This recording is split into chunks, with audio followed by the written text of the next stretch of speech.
저도 더 이상은 못 참아요. 이 결혼 못 하겠어요. 카페 안이 순간 조용해졌습니다. 제 앞에 앉아있던 예비 시어머니와 시아버지, 그리고 남자친구의 얼굴이 하얗게 질렸어요. 결혼식이 석 달도 채 남지 않은 시점이었습니다. 그런데 저는 그 모든 것을 포기하기로 결심했습니다. 제가 결혼 준비를 하면서 겪었던 말도 안 되는 이야기를 지금부터 시작해 보겠습니다. 안녕하세요. 저는 올해 31살이고요. 서울에 있는 중견기업에서 마케팅 업무를 담당하고 있습니다. 평범한 직장인이죠. 부모님은 경기도 분당에 전세로 사시고 저는 외동딸입니다. 제가 지금 다니는 회사에 입사한 게 5년 전쯤이었어요. 입사한 지 2년쯤 지났을 때 남자친구를 만났습니다. 같은 회사 다른 팀에서 일하는 선배였거든요. 3살 연상이었고요. 처음 본 순간부터 믿음직스러운 인상을 받았어요. 일 처리가 깔끔했고 동료들한테도 친절했습니다. 무엇보다 저한테 정말 잘해줬어요. 힘든 일이 있으면 들어주고 위로해주고 응원해줬죠. 그렇게 우리는 자연스럽게 가까워졌고 결국 사귀게 됐습니다. 연애 기간이 딱 3년이었어요. 3년 동안 단 한 번도 크게 싸운 적이 없었습니다. 작은 의견 차이는 있었지만 늘 대화로 풀었죠. 그 사람은 제 이야기를 잘 들어줬고 존중해줬어요. 양가 부모님께 인사드린 게 작년 초였습니다. 처음 예비시댁에 갔을 때 정말 떨렸거든요. 그런데 예비 시어머니께서 정말 따뜻하게 맞아주셨어요. 우리 예쁜 며느리 왔네 하시면서 제 손을 꼭 잡아주시더라고요. 예비 시아버지께서도 인자하게 웃으며 반갑다고 하셨고요. 중소기업에 오래 다니신다고 들었습니다. 예비 시어머니께서는 전업주부셨고요. 평범한 중산층 가정이었어요. 남자친구에게는 여동생이 한 명 있었습니다. 28살로 남자친구보다 6살 어렸어요. 아직 미혼이었고요. 대학 졸업 후에 변변한 직장을 구하지 못하고 있다고 들었습니다. 본가에서 부모님과 함께 살면서 카페에서 아르바이트를 한다고 하더라고요. 남자친구도 제 부모님을 뵈러 분당에 갔습니다. 저희 부모님도 남자친구를 정말 마음에 들어 하셨어요. 성실하고 예의 바르다고 칭찬하셨죠. 양가 부모님끼리도 몇 번 만나셨고 모두 우리 결혼을 긍정적으로 봐주셨습니다. 특히 예비 시어머니께서 저를 정말 아껴주셨어요. 제 생일 때마다 선물을 보내주셨고 명절 때는 용돈도 주셨습니다. 가끔 전화로 안부도 물어보셨죠. 저는 정말 좋은 시댁을 만났다고 생각했어요. 올해 초에 남자친구가 정식으로 프로포즈를 했습니다. 분위기 좋은 레스토랑에서 무릎을 꿇고 반지를 꺼내 들었어요. 나와 결혼해 줄래? 평생 너를 행복하게 해줄게. 저는 눈물을 흘리며 그렇게 하겠다고 대답했습니다. 양가 부모님께 말씀드렸더니 모두 축하해 주셨어요. 예비 시어머니께서 특히 기뻐하시면서 우리 예쁜 며느리, 이제 진짜 우리 가족이 되는구나 하셨죠. 본격적으로 결혼 준비를 시작했습니다. 제일 먼저 정한 게 비용 분담이었어요. 요즘 추세가 신랑 신부가 반반씩 부담하는 거더라고요. 저희도 그렇게 하기로 했습니다. 예식 비용, 신혼집 전세 보증금, 혼수 준비까지 모두 반반씩 내기로 합의했죠. 예비 시어머니께서 이 부분을 무척 좋아하셨어요. 양가 부모님이 모인 자리에서 말씀하셨거든요. 그게 좋지? 요즘 젊은 사람들은 다 그렇게 한다며? 나도 그게 제일 공평하다고 생각해. 그리고 저를 쳐다보시면서 덧붙이셨습니다. 사실 내가 제일 걱정했던 게 뭔지 아니? 요즘 여자들이 남자한테 너무 의지하려고만 하면 어쩌나 했어? 텔레비전 보면 남편 등골 휘게 하는 여자들 나오잖아. 근데 내가 이렇게 똑 부러지니까 정말 마음에 든다. 그 말씀을 들으니 인정받는 기분이 들어서 정말 기뻤어요. 예비 시어머니께서 저를 정말 좋게 봐주시는구나 싶었습니다. 예식장을 알아보러 다녔고 신혼집도 구하러 다녔습니다. 혼수 목록도 함께 작성했어요. 정말 바쁜 시간이었지만 행복했습니다. 주변 사람들도 모두 축하해줬고요. 그때만 해도 저는 정말 행복했습니다. 사랑하는 사람과 결혼을 준비하고 있고 양가 부모님도 모두 만족하고 있었으니까요. 특히 예비 시어머니께서 저를 그렇게 아껴주시니 시집 생활도 잘할 수 있을 거라고 확신했어요. 하지만 모든 게 변하기 시작한 순간이 있었습니다. 그건 아주 사소한 계기로 시작됐어요. 정말 아무것도 아닌 일이었죠. 그런데 그 작은 일이 제 인생을 완전히 바꿔놓을 줄은 그때는 전혀 몰랐습니다. 결혼 준비를 시작하고 한 달쯤 지났을 때였습니다. 예비 시어머니께서 전화를 주셨어요. 세아가, 오늘 시간 있니? 너희 집 근처에 볼 일이 있어서 나왔는데 내 집에 잠깐 들러도 될까? 저는 당연히 좋다고 했죠. 예비 시어머니께서 제 집에 오신 건 그날이 처음이었거든요. 급하게 집안을 정리하고 차 준비도 했습니다. 1시간쯤 지나서 초인종이 울렸어요. 어머니, 어서 오세요. 아이고, 우리 며느리. 갑자기 와서 미안해. 예비 시어머니께서는 환하게 웃으시면서 들어오셨습니다.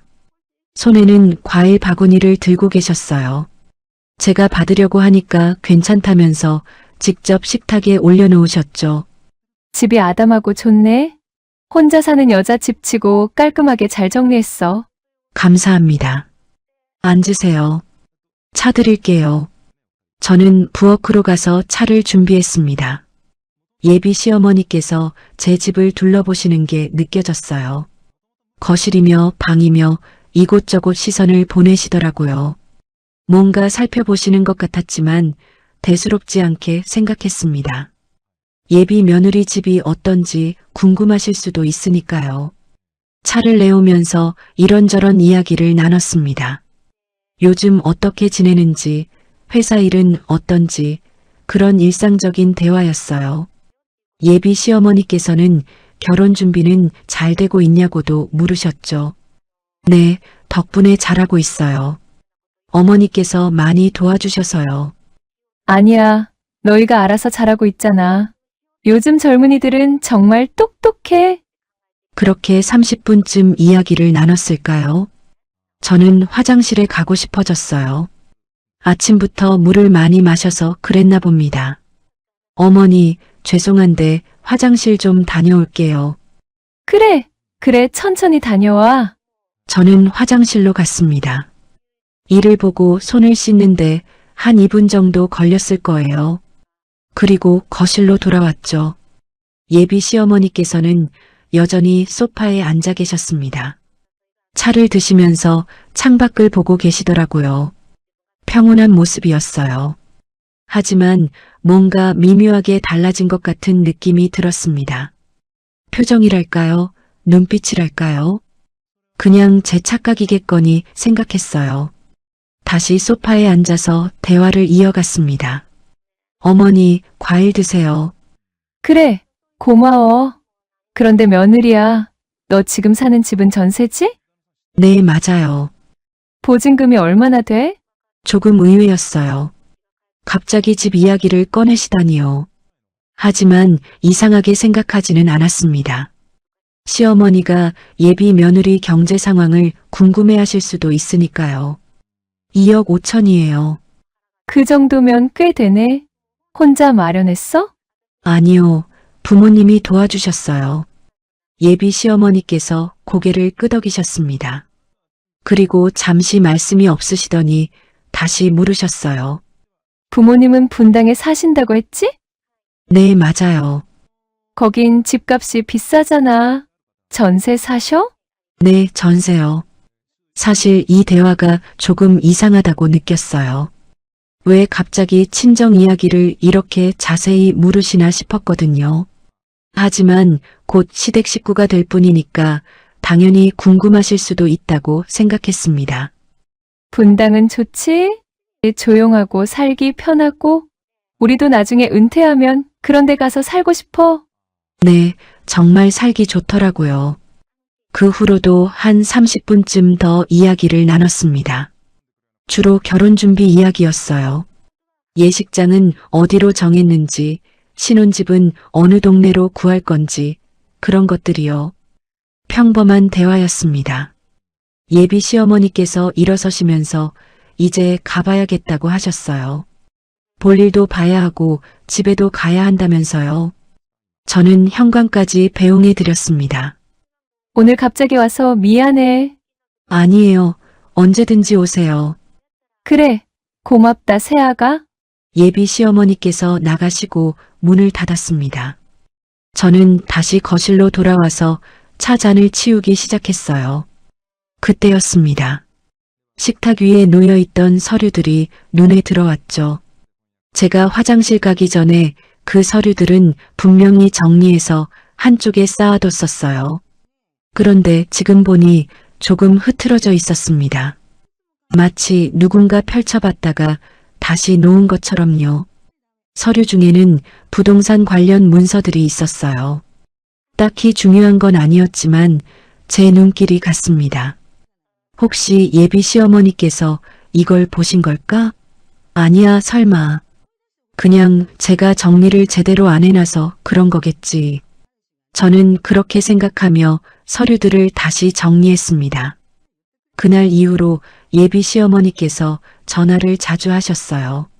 전에도 가끔 연락하셨지만 그때부턴 빈도가 확 늘었습니다. 이틀에 한 번씩은 전화가 왔던 것 같아요. 새아가, 뭐 하고 있니? 회사 다녀왔어요. 힘들었겠다. 요즘 일은 어때? 괜찮아요. 처음에는 그냥 안부 전화인 줄 알았어요. 며느리를 챙기시는 거라고 생각했죠. 그런데 대화 끝에 항상 분당 이야기가 나왔습니다. 부모님은 잘 계시지? 네, 잘 계세요. 분당 집은 넓어? 보통이에요. 주변 환경은 좋아? 네, 조용하고 좋아요. 자꾸만 분당 이야기를 하시는 게 조금 이상했어요. 하지만 뭐라고 말할 수는 없었습니다. 그냥 관심을 갖고 물어보시는 건데 제가 예민하게 반응하면 이상하잖아요.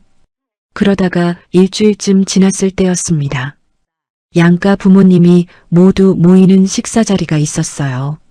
결혼 준비도 점검할 겸 같이 저녁을 먹기로 한 거였죠. 장소는 분당에 있는 한식당이었습니다. 제 친정 부모님 댁에서 가까운 곳이었고요.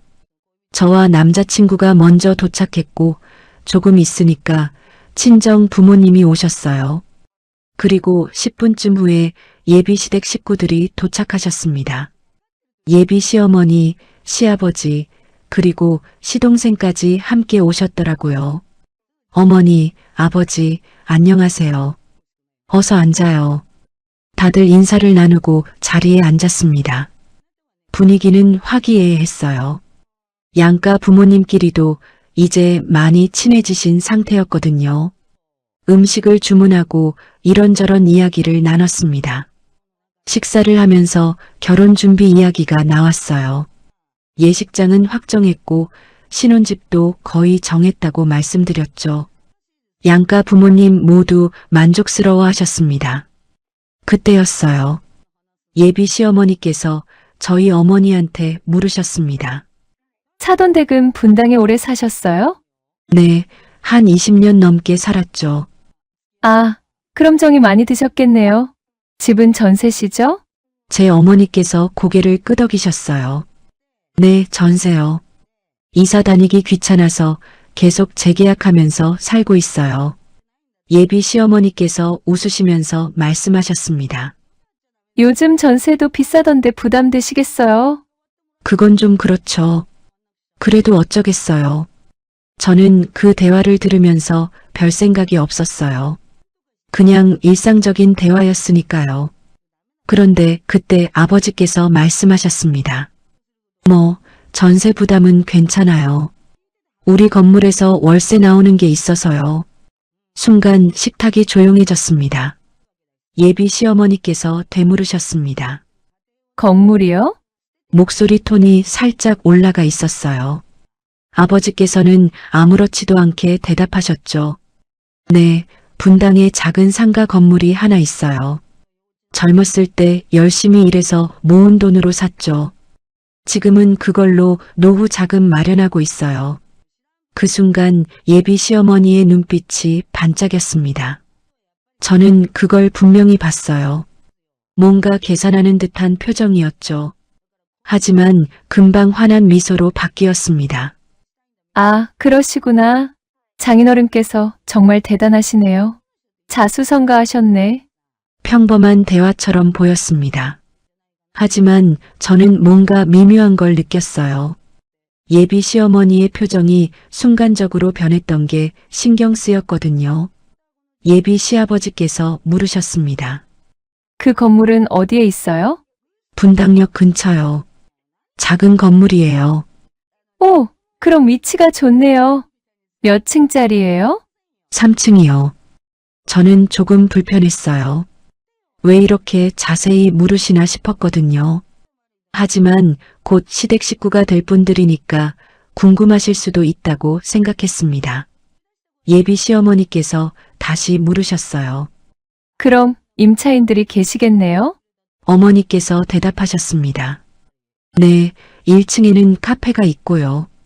2층이랑 3층에는 작은 사무실들이 들어와 있어요. 아, 그렇구나. 관리하시기 편하시겠어요. 그 후로도 질문이 계속 이어졌습니다. 건물 관리는 어떻게 하시는지, 월세는 잘 들어오는지요. 저는 옆에서 그 대화를 들으면서 점점 더 이상하다는 생각이 들었습니다. 너무 자세히 캐묻는 것 같았거든요. 다행히 음식이 나오면서 화제가 바뀌었어요. 결혼식 날짜며 하객 명단이며 그런 이야기로 넘어갔죠. 저는 안도했습니다. 식사를 마치고 저와 남자친구는 차를 마시러 카페에 갔어요. 남자친구가 먼저 말을 꺼냈습니다. 오늘 우리 엄마가 장인어른 건물에 대해 많이 물어보셨네. 응, 나도 그래서 좀 이상했어. 그냥 관심 있으셔서 그런 거 아닐까? 남자친구가 제 손을 잡았어요. 너무 예민하게 생각하지 마. 엄마는 원래 궁금한 게 많으신 분이야. 저는 고개를 끄덕였습니다. 남자친구 말이 맞는 것 같았어요. 제가 너무 민감하게 반응한 걸지도 모른다고 생각했죠. 그날 밤 남자친구한테서 전화가 왔습니다. 목소리가 조금 이상했어요. 왜? 아니, 그냥. 엄마가 아까 건물 이야기 계속하시네. 제 가슴이 철렁했습니다. 무슨 이야기? 정확히 어디에 있는지, 크기는 어느 정도인지, 그런 거. 전화를 끊고 나서도 찝찝한 기분이 들었어요. 왜 예비 시어머니께서 저희 친정 건물에 그렇게 관심을 보이시는 걸까요? 다음날 회사에서 일하고 있는데 예비 시어머니한테서 전화가 왔습니다. 평소보다 훨씬 밝은 목소리였어요. 세아가 잘 지내지? 네, 어머니. 어제 식사 자리 정말 좋았어. 그런데 말이야, 잠시 뜸을 들이시더니 말씀하셨어요. 어제 장인어른께서 건물 있으시다고 하셨잖아. 정확히 어디쯤이야? 또 건물 이야기였습니다. 역에서 한 5분 정도 걸어가야 하는 곳이에요. 아, 그렇구나. 그럼 꽤 번화한 곳이네. 전화를 끊고 나서 더 찝찝해졌어요. 어제 식사 자리에서도 물어보셨는데 오늘 또 전화로 물어보시다니요. 그날 이후로 예비 시어머니께서 더욱 자주 전화하셨습니다. 하루가 멀다 하고 연락이 왔어요. 처음에는 안부를 물으시는 것처럼 시작하시지만 결국에는 친정 건물 이야기로 넘어갔죠. 매번 비슷한 질문이었습니다. 저는 점점 불편해졌어요. 2주일쯤 지났을 때 저는 남자친구한테 솔직하게 말했습니다. 요즘 어머니가 우리 부모님 건물에 대해 너무 많이 물어보시는 것 같아. 나한테도 가끔 물어보시긴 하시던데. 가끔이 아니라 자주야. 거의 매일이야. 남자친구가 난처한 표정을 지었어요. 내가 엄마한테 살짝 말씀드려 볼게. 아니, 괜찮아. 괜히 관계만 이상해질까봐. 저는 고개를 저었습니다. 결혼 전에 예비 시어머니와 사이가 틀어지면 안 된다고 생각했거든요. 하지만 상황은 나아지지 않았습니다. 오히려 더 심해졌어요. 어느 날 예비 시어머니께서 전화하셨습니다. 세아가, 이번 주말에 시간 있니? 나랑 둘이서 차 한잔하면 좋겠어? 네, 좋아요. 그래, 토요일 오후에 보자. 전화를 끊고 나서 이상한 예감이 들었습니다. 왜 갑자기 단둘이 만나자고 하시는 걸까요? 토요일이 되었습니다. 조용한 동네에 있는 작은 카페에서 예비 시어머니를 만났어요. 이미 와 계시더라고요. 커피를 주문하고 잠시 이런저런 이야기를 나눴습니다. 그런데 분위기가 평소와 달랐어요. 표정이 진지했거든요. 커피가 나오고 한두 모금 마신 후였습니다. 예비 시어머니께서 천천히 입을 여셨어요. 얘야, 오늘 너한테 할 이야기가 있어서 불렀어. 네, 말씀하세요. 저번에 장인어른께서 건물 있으시다고 하셨잖아. 또 건물 이야기였습니다. 제 표정이 굳어지는 게 느껴졌어요. 그 건물 말인데. 예비 시어머니께서 제 눈을 똑바로 쳐다보시면서 말씀하셨습니다. 내 명의로 미리 바꿔놓는 게 좋겠어. 저는 예비 시어머니의 말을 제대로 이해하지 못했습니다. 명의를 바꾼다고요? 무슨 말씀이신지 순간 이해가 안 됐어요. 명의요? 그래, 그 건물명의 말이야. 예비 시어머니께서 커피잔을 내려놓으시면서 말씀하셨습니다. 지금은 장인 장모님 명의로 되어 있잖아. 그거 내 명의로 미리 바꿔놓는 게 좋을 것 같아. 제 머릿속이 하얘졌어요.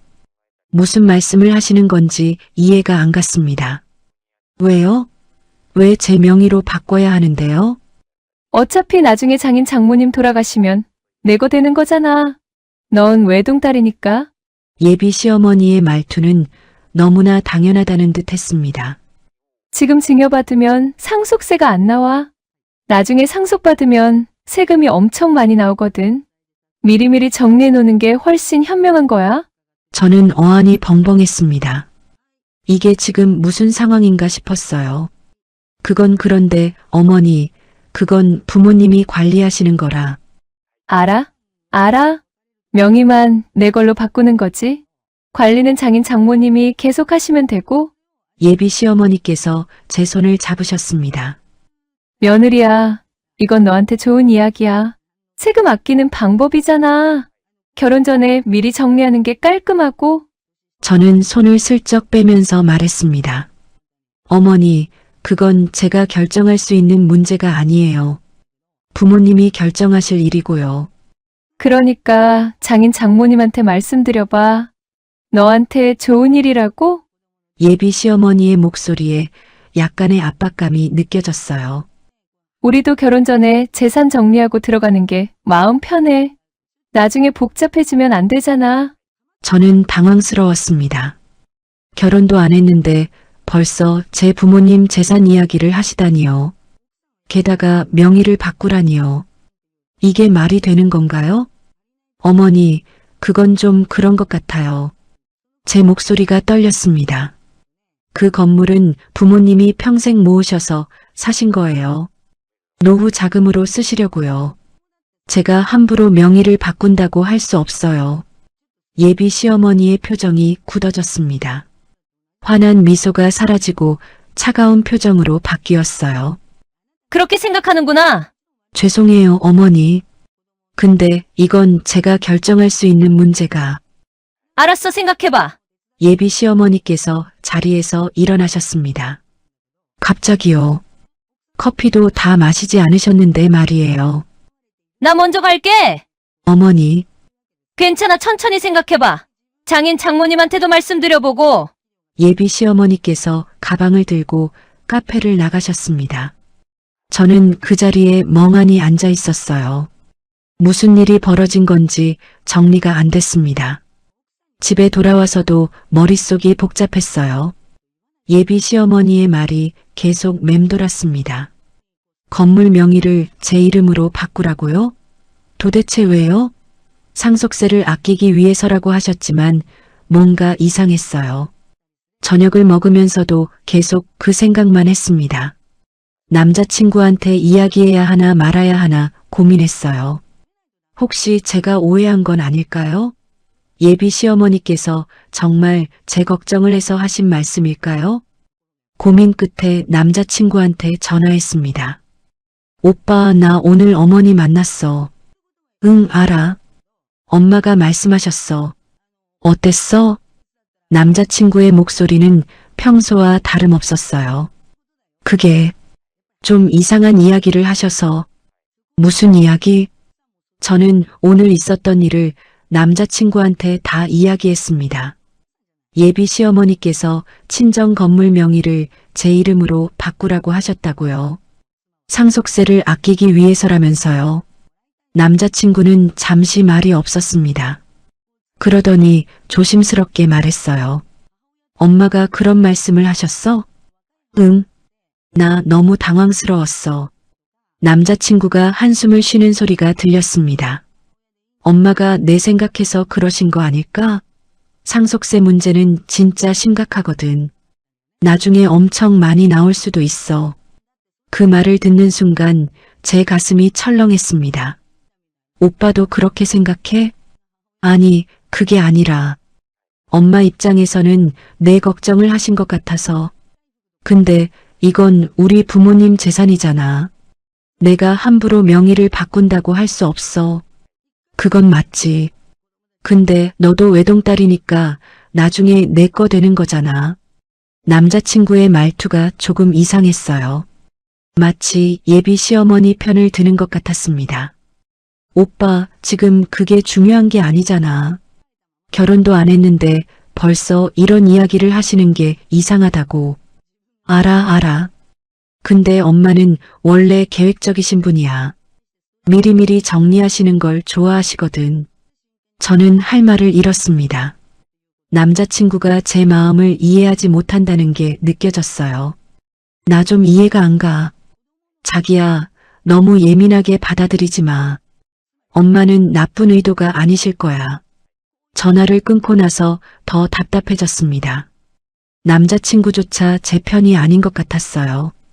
이게 정말 제가 예민한 건가요? 아니면 예비 시어머니께서 이상한 요구를 하신 건가요? 며칠이 지났습니다. 예비 시어머니한테서는 연락이 없었어요. 전에는 거의 매일 전화하셨는데 갑자기 연락이 끊긴 거죠. 이것도 이상했습니다. 남자친구도 평소보다 연락이 뜸해졌어요. 문자를 보내도 답장이 늦었고 전화도 잘 안 받았습니다. 무슨 일이 있는 건가 싶어서 물어봤더니 회사 일이 바쁘다고만 했어요. 일주일쯤 지났을 때였습니다. 남자친구가 저녁에 만나자고 했어요. 오랜만이었습니다. 회사 근처 레스토랑에서 만났죠. 오빠, 요즘 왜 이렇게 바빠? 회사에 프로젝트가 있어서. 미안해. 남자친구의 표정이 밝지 않았어요.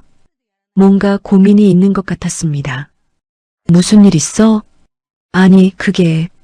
남자친구가 머뭇거리더니 입을 열었습니다. 엄마가 그 이야기 계속하시더라. 제 심장이 쿵 떨어지는 것 같았어요. 무슨 이야기? 건물명의 이야기. 자기가 너한테 이야기했는데 내가 거절했다고. 저는 한숨을 쉬었습니다. 당연히 거절했지. 그게 말이 되는 이야기야? 엄마가 좀 속상해 하시더라. 속상해 하신다고? 제 목소리가 높아졌습니다. 내가 뭘 잘못했는데? 아니, 잘못한 게 아니라 엄마는 정말 내 걱정을 해서 하신 말씀인데 내가 오해한 것 같다고 하시더라. 저는 어이가 없었습니다. 제가 거절한 게 잘못인가요? 그건 우리 부모님 재산인데 제가 함부로 명의를 바꿀 수 없다고 말했습니다. 남자친구는 알겠다면서도 나중에 어차피 내 거 될 건데 그렇게까지 거부할 필요가 있냐는 식으로 말했어요. 제 목소리가 커졌습니다. 나중에 일이지 지금 일이 아니라고요. 주변 사람들이 쳐다봤어요. 저는 목소리를 낮췄습니다. 남자친구가 제 손을 잡으면서 어머니가 나쁜 의도로 하신 말씀은 아니라고 좀 성급하신 거라고 했어요. 그날 저녁은 불편하게 끝났습니다. 서로 말이 통하지 않는 것 같았어요. 며칠이 더 지났습니다. 그러던 어느 날 또 예비 시어머니한테서 전화가 왔어요. 일주일 만이었습니다. 목소리는 평소처럼 밝았어요. 요즘 어떻게 지내냐고 물으시면서 저번엔 자기가 너무 갑작스럽게 이야기한 것 같아서 미안했다고 하셨습니다. 저는 안도했습니다. 예비 시어머니께서 물러서신 건가 싶었어요. 그 이야기는 천천히 생각해 보라고 하시면서 급한 건 아니라고 하셨거든요. 그런데 이어진 말씀이 또 제 가슴을 철렁하게 만들었습니다. 시간 있으면 또 만날 수 있냐고요. 할 이야기가 있다면서요. 저는 잠시 망설였지만 거절할 수가 없었어요. 이번 주말 토요일 오후에 보자고 하셨습니다. 토요일이 되었습니다. 이번에는 예비 시어머니께서 댁 근처 카페로 오라고 하셨어요. 도착하니 이미 앉아 계셨는데 옆에 누가 한 명 더 있었어요. 예비 시동생이었습니다. 왜 시동생도 같이 있는 건지 이상했어요. 커피를 주문하고 잠시 일상적인 이야기를 나눴습니다. 그러다가 예비 시어머니께서 본론을 꺼내셨어요. 저번에 건물 이야기했던 거 있잖냐면서요. 또 건물 이야기였습니다. 그건 천천히 생각하라고 하셨잖냐고 제가 말했더니 맞다면서 오늘은 다른 이야기를 하려고 한다고 하셨어요. 예비 시어머니께서 옆에 있는 딸을 쳐다보셨습니다. 딸이 요즘 카페 알바를 하고 있는데 카페를 하고 싶어 한다고 하셨어요. 근데 요즘 카페 창업이 얼마나 어려운지 아냐면서 권리금만 몇 천만 원이라고 하셨습니다. 자기네가 도와주고 싶어도 경제적으로 여유가 없다고요. 저는 고개를 끄덕였습니다. 그런데 이 이야기를 왜 저한테 하시는 걸까요? 예비 시어머니께서 제 눈을 똑바로 쳐다보셨습니다. 내 건물 1층에 카페 있다고 했잖아. 그 카페 계약이 곧 끝난다며? 제 심장이 쿵 떨어졌습니다. 설마요. 우리 딸이 거기서 카페 하면 어떨까? 저는 말문이 막혔습니다. 예비 시어머니께서 계속 말씀하셨어요. 계약 끝나면 어차피 새 임차인 구해야 하는데 자기 딸이 들어가면 된다고요. 저는 그건 제가 결정할 수 있는 문제가 아니라고 말했습니다. 부모님이 관리하시는 거라고요. 예비 시어머니께서 그러니까 장인 장모님한테 말씀드려 보라고 하셨어요. 목소리가 조금 강해졌습니다. 그리고 잠시 뜸을 들이시더니 말씀하셨어요. 월세는 받지 말고 그냥 쓰게 해줘? 저는 귀를 의심했습니다. 지금 뭐라고 하신 거죠? 가족끼리 무슨 돈을 받냐면서 딸도 이제 제 동서될 사람이라고 하셨어요. 어머니, 그건 말도 안 돼요. 제 목소리가 떨렸습니다. 예비 시어머니께서 왜 말이 안 되냐고 따졌습니다. 건물 있으면서 한 층쯤은 딸한테 내줄 수 있지 않냐고요. 딸이 지금 카페 알바만 하면서 힘들게 지내고 있다면서요. 옆에 있던 시동생이 조심스럽게 말했습니다. 자기가 정말 카페 하고 싶은데 권리금이랑 인테리어 비용 생각하면 엄두가 안 난다고요. 제 건물 1층이면 위치도 좋고 딱 좋을 것 같다면서 자기가 열심히 하겠다고 했어요. 제 머릿속이 하얘졌습니다. 이게 지금 무슨 상황인가요? 저는 고개를 저으면서 안 된다고 말했습니다. 예비 시어머니께서 따졌습니다. 왜 안 되냐고요? 건물 있으면서 한 층도 못 내주냐고, 자기 딸 불쌍하지도 않냐고요. 저는 이건 우리 부모님 건물이라서 제가 함부로 그렇게 할 수 없다고 했습니다. 그러니까 장인 장모님한테 말씀드리라고. 예비 시어머니의 목소리가 높아졌습니다. 주변 사람들이 쳐다봤어요. 어차피 나중에 제 건물 될 거면 미리 자기 딸 도와주는 거라고 하셨습니다. 저는 더 이상 참을 수가 없었습니다. 먼저 가보겠다고 말하면서 자리에서 일어났어요. 예비 시어머니께서 제 팔을 잡으려고 하셨지만 저는 피했습니다. 죄송하다고 말하고 카페를 나왔습니다. 심장이 터질 것 같았어요. 걸으면서도 계속 예비 시어머니의 말이 귓가에 맴돌았습니다. 월세 받지 말고 그냥 쓰게 해달라고요? 가족끼리 무슨 돈을 받냐고요? 이게 정상적인 요구인가요? 집에 도착해서 소파에 주저앉았습니다. 생각하면 할수록 화가 났어요. 제가 뭘 잘못한 건가요? 왜 이런 일을 겪어야 하는 건가요? 휴대폰이 울렸습니다. 남자친구였어요. 전화를 받지 않았습니다. 다시 울렸어요. 또 받지 않았습니다. 문자가 왔습니다. 무슨 일 있었냐고요? 왜 갑자기 나갔냐고요? 저는 문자를 보고도 답장하지 않았습니다. 지금 뭐라고 설명해야 할지 몰랐거든요. 1시간쯤 지났을까요? 남자친구한테서 전화가 또 왔습니다. 이번에는 받았어요. 전화기 너머로 남자친구의 목소리가 들렸습니다. 무슨 일이냐고, 엄마가 무슨 이야기를 했길래 그렇게 나왔냐고요. 저는 오늘 있었던 일을 차분하게 설명했습니다. 예비 시어머니께서 친정 건물 1층에 시동생 카페를 차리게 해달라고 하셨다고요. 그것도 월세 없이 그냥 쓰게 해달라고요. 남자친구는 잠시 말이 없었습니다. 그 침묵이 너무 길게 느껴졌어요. 오빠? 그게 엄마가 그런 말씀을 하셨구나. 나 너무 황당했어. 저는 남자친구가 제 편을 들어줄 거라고 기대했습니다. 당연히 그럴 거라고 믿었어요. 3년을 함께 지낸 사람이잖아요. 그런데 이어진 말은 제 기대와 달랐습니다. 근데 자기야, 엄마 입장도 좀 이해해줘. 우리 동생이 지금 힘든 거 알잖아. 저는 귀를 의심했습니다. 그게 나랑 무슨 상관이야? 상관 있지. 우리 곧 가족 될 사람들이잖아. 남자친구는 동생이 카페 하고 싶어 하는데 돈이 없어서 못하는 거라고 했어요. 어차피 나중에 내 거 될 건물인데 미리 동생 좀 도와주면 안 되냐는 식이었습니다. 그래서 우리 건물을 공짜로 쓰겠다고? 제 목소리가 높아졌습니다. 공짜는 아니지. 나중에 여유 생기면 월세 주면 되는 거고. 그게 공짜지 뭐야. 저는 화가 났습니다. 남자친구가 예비 시어머니 편을 드는 게 믿기지 않았어요. 그는 제게 진정하라고 했지만 저는 더 흥분했습니다. 말도 안 되는 소리를 하는 건 너희 쪽인데 왜 내가 진정해야 하냐고 소리쳤어요.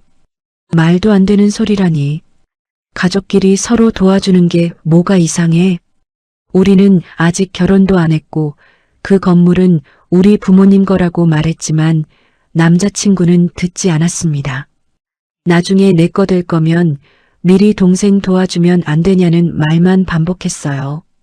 저는 한숨을 쉬었습니다. 남자친구와 이야기해봤자 소용없다는 걸 깨달았어요. 나 피곤해. 끊을게. 자기야, 잠깐만. 저는 전화를 끊어버렸습니다. 눈물이 났어요. 사랑하는 사람이 제 편이 아니라는 게 너무 슬펐습니다. 다음날 회사에 갔는데 집중이 안 됐어요. 점심시간에 남자친구한테서 문자가 왔지만 답장하지 않았습니다. 오후에 예비 시아버지한테서 전화가 왔습니다. 깜짝 놀랐어요. 평소에 예비 시아버지께서 제게 직접 전화하신 적이 없었거든요. 며느리 나야. 저녁에 우리 집으로 올 수 있겠니? 할 이야기가 있어서. 제 가슴이 철렁했습니다. 퇴근 후에 예비 시댁으로 갔습니다.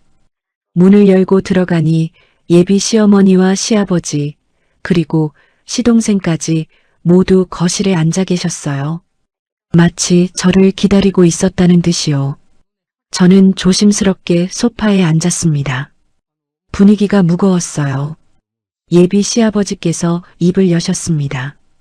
며느리, 어제 우리 아내가 너한테 부탁한 이야기 들었어. 우리 딸 카페 이야기 말이야. 목소리에는 미안함이 담겨 있었습니다.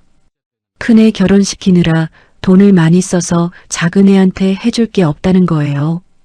딸이 카페 하고 싶어 하는데 도와줄 수가 없어서 부모로서 정말 마음이 아프다고 하셨습니다. 그래서 며느리한테 부탁하는 거야. 우리 딸 좀 도와줄 수 없겠니? 예비 시아버지께서 제게 정중하게 부탁하셨습니다. 예비 시어머니처럼 강압적이지 않았어요. 아버님, 그건 제가 결정할 수 있는 문제가 아니에요. 제 목소리가 떨렸습니다. 부모님이 평생 모으셔서 사신 건물이고 노후 자금으로 쓰시는 거예요. 제가 함부로.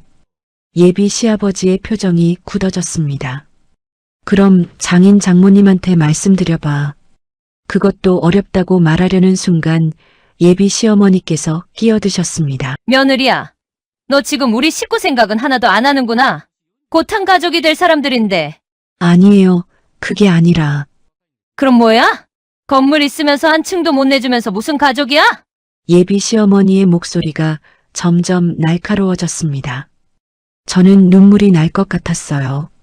세 사람이 한꺼번에 저를 몰아붙이는 기분이었습니다.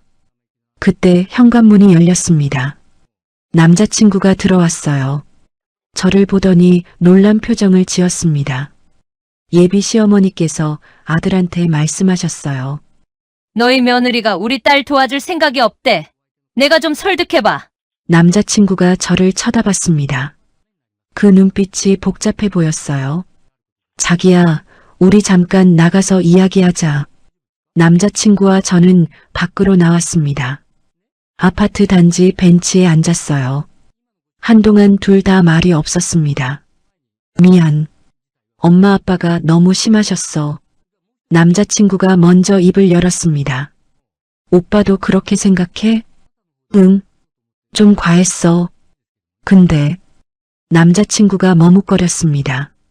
근데 우리 동생이 정말 힘든 건 사실이야. 자기야, 정말 도와줄 수 없어? 저는 한숨을 쉬었습니다. 역시 남자친구도 같은 생각이었어요. 지금 너무 힘들다고 솔직하게 말했습니다. 그는 이해한다고 했지만 결국 자기 가족 입장도 좀 생각해달라는 말을 덧붙였어요. 난 아직 오빠 가족이 아니야. 제 목소리가 떨렸습니다. 그리고 오빠는 내 입장은 생각 안 해? 남자친구가 제 손을 잡으려고 했지만 저는 손을 뺐습니다. 그는 자기도 고민이 많다면서 엄마 아빠는 계속 자기한테 내가 이기적이라고 하신다는 거예요. 내가 이기적이야? 제 목소리가 높아졌습니다. 내가 뭘 잘못했는데? 남자친구는 잘못한 게 아니라고 했습니다. 하지만 좀 더 유연하게 생각하면 안 되냐고 물었어요. 저는 더 이상 참을 수가 없었습니다. 오빠, 나 집에 갈게. 일어서려는데 남자친구가 제 팔을 잡았습니다. 자기야, 우리 결혼은 어떡하고 그래? 그 순간 제 머릿속이 하얘졌습니다. 결혼이요? 이런 상황에서 결혼을 어떻게 해요? 저는 남자친구의 팔을 뿌리치고 일어났습니다. 남자친구 가족들은 저한테 우리 부모님 건물 내놓으라고 하고 남자친구는 그걸 당연하다고 생각하는데 어떻게 결혼을 하냐고 물었어요. 남자친구가 진정하라면서 천천히 이야기하자고 했지만 저는 더 이상 이야기할 게 없다고 말했어요. 이미 다 끝났다고요. 그 자리를 떠났습니다. 남자친구가 뒤에서 제 이름을 불렀지만 돌아보지 않았어요. 집에 돌아와서 한참을 울었습니다. 3년을 함께한 사람이 이럴 수 있나 싶었어요. 사랑한다고 말했던 그 사람이 결국 제 편이 아니었다는 게 너무 슬펐습니다. 다음 날 저녁 친정 부모님께 전화를 드렸습니다. 더 이상 혼자서 감당할 수가 없었어요. 어머니께 지금 시간 되냐고 물었더니 무슨 일 있냐면서 걱정스러운 목소리로 어서 오라고 하셨습니다. 저는 부모님 댁으로 갔습니다. 분당까지 가는 동안 머릿속이 복잡했어요. 뭐라고 말씀드려야 할까요? 부모님께서 얼마나 실망하실까요? 부모님 집에 도착했습니다. 현관문을 열고 들어가니 부모님께서 거실에 앉아 계셨어요. 저를 보시더니 표정이 어두워지셨습니다. 아버지께서 무슨 일이냐고, 얼굴이 왜 그러냐고 물으셨어요. 저는 소파에 앉아서 그동안 있었던 일을 다 말씀드렸습니다. 예비 시어머니께서 건물 명의를 제 이름으로 바꾸라고 하신 것부터 시동생 카페를 월세 없이 입점시켜달라는 요구까지요. 남자친구도 결국 시댁 편이라는 것까지요. 부모님의 얼굴이 점점 굳어졌습니다. 어머니께서는 중간중간 한숨을 쉬셨고 아버지께서는 주먹을 불끈 쥐셨어요. 평소에 온화하신 아버지께서 버럭 소리를 지르셨습니다. 그게 무슨 말도 안 되는 소리냐고요. 평생 모아서 산 건물을 왜 자기네가 공짜로 쓰냐고, 그게 말이 되냐고 하셨어요. 어머니께서 아버지를 말리시면서 진정시키셨어요. 건강 안 좋으시잖냐면서요. 그리고 저를 쳐다보시면서 제 생각은 어떤지 물으셨어요. 저는 울면서 이 결혼 못할 것 같다고 말씀드렸어요. 남자친구도 시댁 편이라서 혼자 싸우는 기분이라고요. 어머니께서 제 손을 잡아주시면서 잘 생각했다고 하셨어요. 그런 집안이랑 결혼하면 평생 고생한다면서요. 하지만 결혼식이 이제 2달밖에 안 남았고 예식장 계약금도 이미 낸 상태라 고민이었어요. 어머니께서 그런 거 신경 쓰지 말라고 하셨죠. 위약금 나오면 부모님이 내신다면서요. 아버지께서도 돈 문제는 걱정하지 말라고, 제가 평생 불행하게 사는 것보다 낫다고 하셨습니다. 부모님의 말씀에 저는 더 울었습니다. 이렇게 저를 지지해 주시는 부모님이 계셔서 감사했어요. 제가 사람을 잘못 봤다고 미안하다고 했더니 어머니께서 제 잘못이 아니라면서 저를 안아주셨습니다. 한참을 울고 나니 마음이 조금 가라앉았어요. 그리고 확신이 들었습니다. 이 결혼은 하면 안 된다는 확신이요. 사흘 후였습니다. 예비 시어머니한테서 전화가 왔어요. 목소리가 차가웠습니다. 집으로 오라고 하셨어요. 가족회의를 한다면서요. 남자친구랑 시아버지도 다 모인다고 하셨습니다. 거절할 수 없는 분위기였습니다. 정해진 날짜에 예비 시댁으로 갔습니다. 현관문을 열고 들어가니 이미 모두 앉아 계셨어요. 예비 시어머니, 시아버지, 시동생, 그리고 남자친구까지요. 저를 쳐다보는 눈빛들이 차갑게 느껴졌습니다. 예비 시어머니께서 소파를 가리키시면서 앉으라고 하셨어요. 저는 남자친구 옆에 앉았습니다. 남자친구가 제 손을 잡으려고 했지만 저는 피했어요. 예비 시어머니께서 입을 여셨어요. 오늘 저를 부른 이유는 확실히 정리하고 싶어서라고 하셨어요.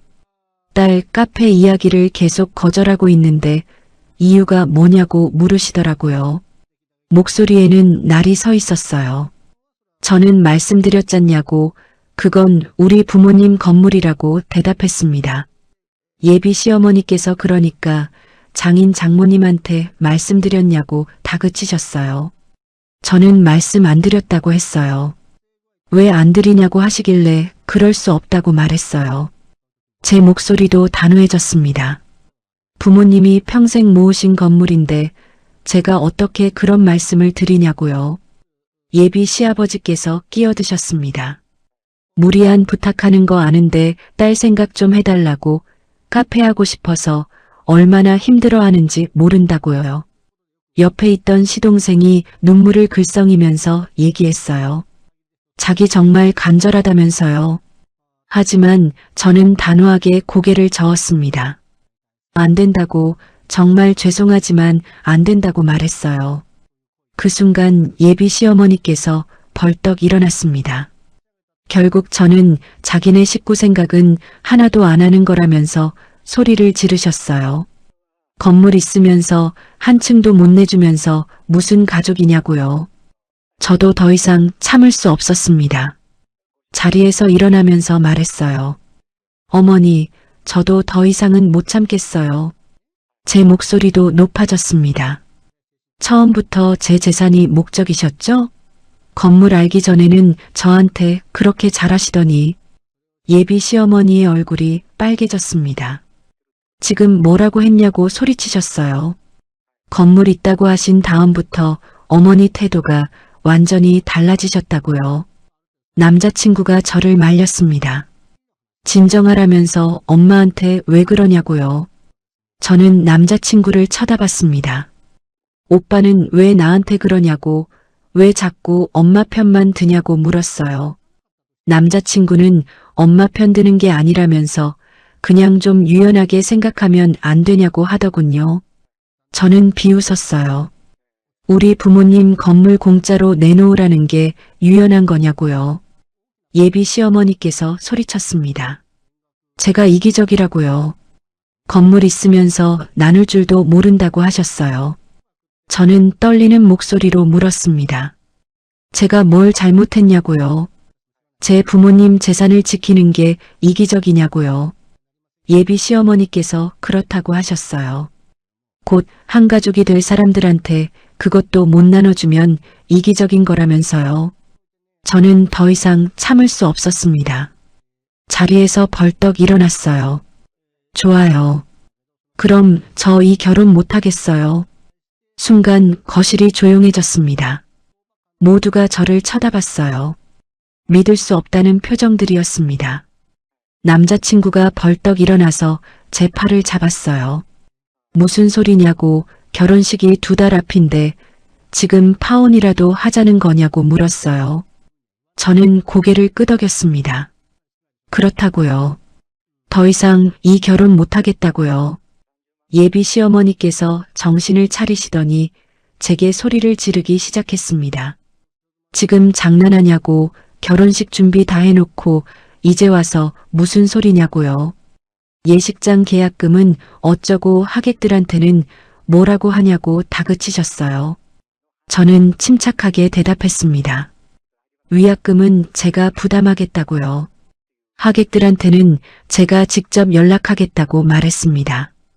예비 시어머니께서 더 화를 내셨지만 저는 이미 마음을 굳힌 상태였어요.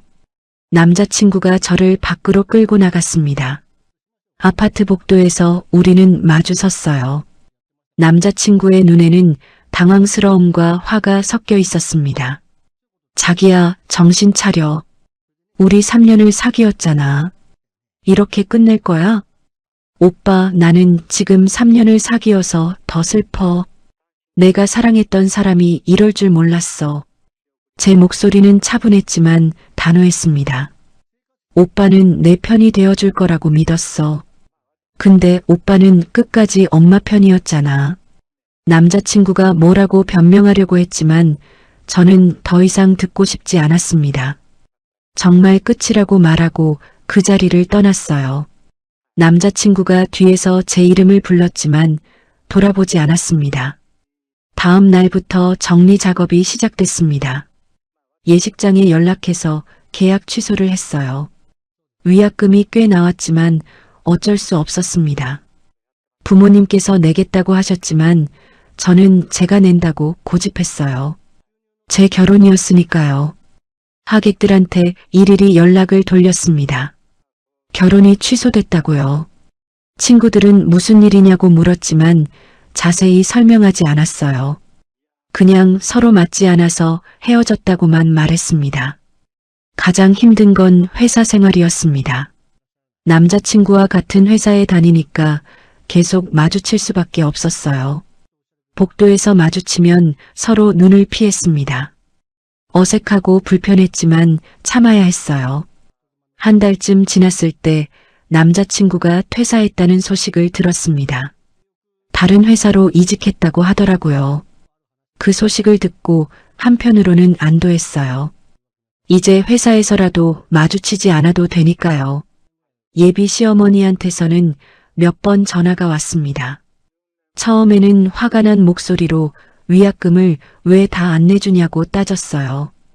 저는 계약서대로 처리한 거라고 차분하게 말했습니다. 그 후로는 연락이 끊겼어요.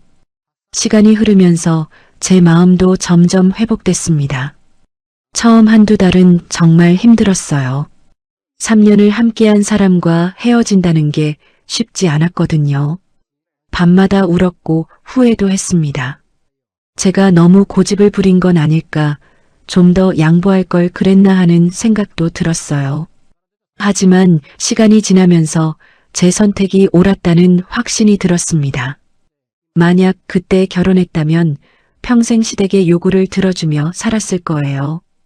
우리 부모님 건물도 결국 시댁 것이 됐을 테고요. 생각만 해도 끔찍했습니다. 부모님께서 정말 큰 힘이 됐습니다. 특히 어머니께서 자주 전화하셔서 위로해 주셨어요. 잘한 일이라고, 더 좋은 사람 만날 거라고 격려해 주셨죠. 아버지께서도 주말마다 맛있는 거 해주시면서 힘내라고 응원해 주셨습니다. 친구들도 많이 도와줬어요. 주말마다 만나서 수다 떨고 영화 보고 맛있는 거 먹으러 다녔습니다. 혼자 있으면 자꾸 생각이 나니까 친구들이 계속 저를 불러내더라고요. 그 덕분에 빨리 회복할 수 있었어요. 지금은 6개월이 지났습니다. 많이 괜찮아졌어요. 가끔 문득 남자친구 생각이 날 때도 있지만 예전처럼 마음이 아프지는 않습니다. 오히려 시원섭섭한 기분이랄까요? 요즘은 제 삶에 집중하고 있습니다. 회사 일도 열심히 하고 있고요. 주말에는 요가 수업도 다니기 시작했어요. 새로운 취미도 만들고 새로운 사람들도 만나면서 제 인생을 다시 채워가고 있습니다. 무엇보다 자유로워졌습니다. 더 이상 예비시댁 눈치를 보지 않아도 되고 남자친구 가족들 요구에 스트레스 받지 않아도 돼요. 제 부모님도 편안해 하세요. 그런 집안이랑 안 엮여서 다행이라고 하시면서요. 가끔 이런 생각을 합니다. 만약 그때 부모님 건물 이야기가 안 나왔다면 어땠을까요? 아마 결혼했을 거예요. 그리고 결혼 후에 예비시댁의 본 모습을 봤을 겁니다. 그땐 훨씬 더 힘들었겠죠. 이혼하기도 쉽지 않았을 테고요. 그런 의미에서 저는 운이 좋았습니다. 결혼 전에 상대방의 진짜 모습을 볼 수 있었으니까요. 돈 앞에서 사람의 본심이 드러난다는 말이 정말 맞더라고요. 예비 시어머니도 남자친구도 친정 건물을 알기 전까지는 정말 좋은 사람들이었어요. 하지만 건물 이야기가 나온 순간부터 태도가 완전히 달라졌습니다. 저를 아끼는 척했지만 결국은 제 재산이 목적이었던 거죠. 사랑보다 돈이 먼저였던 겁니다. 이 경험을 통해 많은 걸 배웠습니다. 결혼은 사랑만으로는 안 된다는 것, 상대방과 그 가족의 가치관이 정말 중요하다는 것, 그리고 제 자신을 지키는 게 가장 중요하다는 걸 깨달았어요. 혹시 지금 이 이야기를 듣고 계신 분들 중에 비슷한 상황에 계신 분이 있다면 꼭 말씀드리고 싶습니다. 용기 내세요. 이상하다고 느껴지면 그건 정말 이상한 겁니다. 사랑한다는 이유로, 가족이 될 거라는 이유로 부당한 요구를 받아들이면 안 돼요. 결혼 전에 알게 된 게 정말 다행이에요. 결혼 후에 알았다면 훨씬 더 힘들었을 겁니다. 지금은 비록 혼자지만 자유롭고 행복합니다. 제 선택을 후회하지 않아요. 언젠가 저도 좋은 사람을 만나겠죠. 저와 제 가족을 진심으로 존중해주는 사람을요. 그때까지 저는 제 인생을 열심히 살아갈 겁니다. 여러분, 사랑도 중요하지만 존중이 더 중요합니다. 서로를 존중하지 못하는 관계라면 과감히 정리하세요. 그게 자신을 지키는 길입니다. 오늘도 끝까지 들어주셔서 감사합니다. 이야기가 좋으셨다면 구독과 좋아요 한 번씩 눌러주시고요. 댓글로 따뜻한 응원도 남겨주세요. 여러분께도 좋은 동행이 함께하길 바랍니다. 그럼 내일도 좋은 이야기로 찾아뵙겠습니다.